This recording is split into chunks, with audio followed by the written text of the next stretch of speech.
ladies and gentlemen, we got her. Down goes Omarosa. Down goes Omarosa.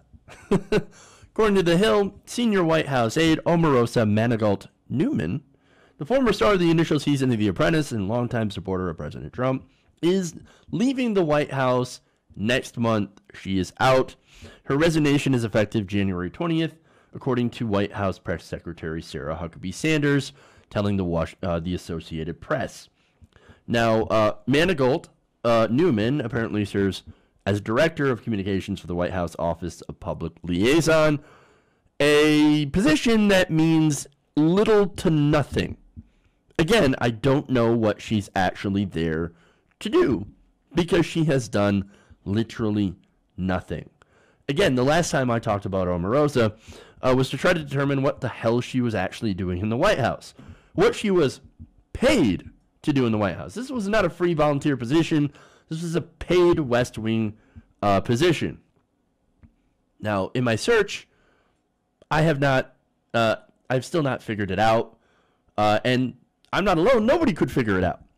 Now, she walked around, basically, according to a Daily Beast article, where somebody actually went and shadowed her for a day.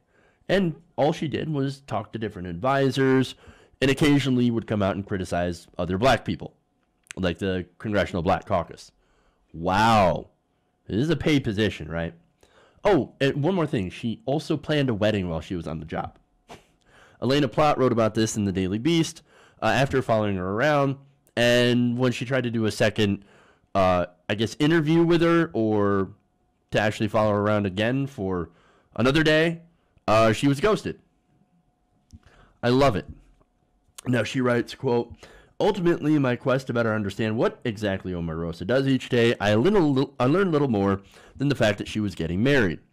She also, Plott had also called a Republican source in constant contact with the White House and asked what they thought Omarosa's job entailed. "No clue," the source said.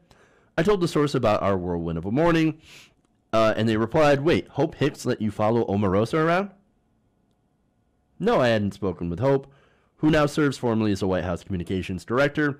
So Sean Spicer let you?" "Ditto." "Christ," the source said. "No one in the comms department knew a random reporter was walking around the West Wing. This is why people think we're a shit show." And to be fair, people still think that. Now, I want to remind you that she made $179,000 a year in this position for doing absolutely nothing. Nothing. Now, there was even an earlier report about Omarosa and the time before John Kelly. So, yes, at the time Plott went and talked to her, she was doing nothing. That was after John Kelly had taken over. Now, multiple sources in and outside the White House told the Daily Beast that until recently it was common practice for aides to slide into the Oval Office and distract and infuriate the president with pieces of negative news coverage. Manigault, they say, was one of the worst offenders. The stories Manigault would present to Trump, often on a phone or printed out, would often enrage the president and resulted in him spending at least the rest of the day fuming about it. For example, one White House source noted that Manigault was one of the people who would bring to the President Trump's attention online articles concerning MSNBC hosts and former Trump pals Joe Scarborough and Mika Brzezinski, slagging him and his administration.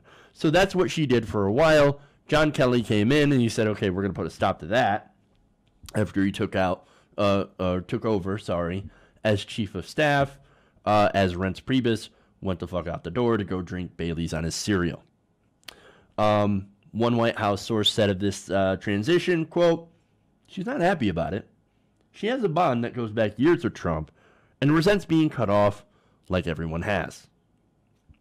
So in all that time, all she achieved was basically fueling Trump's Twitter storms against the media.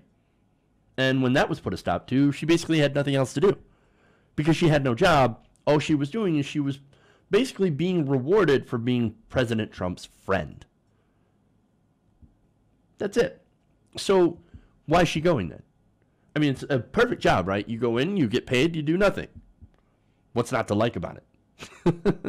Well, okay. I have an interesting theory about this, and it might have to do with the Russia investigation.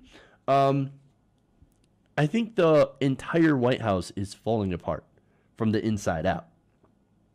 Even if you have nothing to do with that investigation, and I'm pretty sure Manigault has absolutely nothing to do with Russia, absolutely knows nothing about it, right? But you don't want to be swept up in that.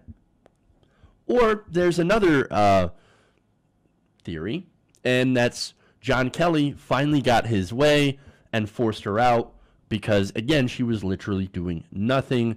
And all the, people like McConnell and all the McConnell aides, people who were close to the establishment Republicans, were like, what is she even doing here? We got to get rid of her, so let's force her out. That's my read of the situation. I don't know quite what happened to make her leave, but I can say one thing, or maybe two things. Bye, Felicia.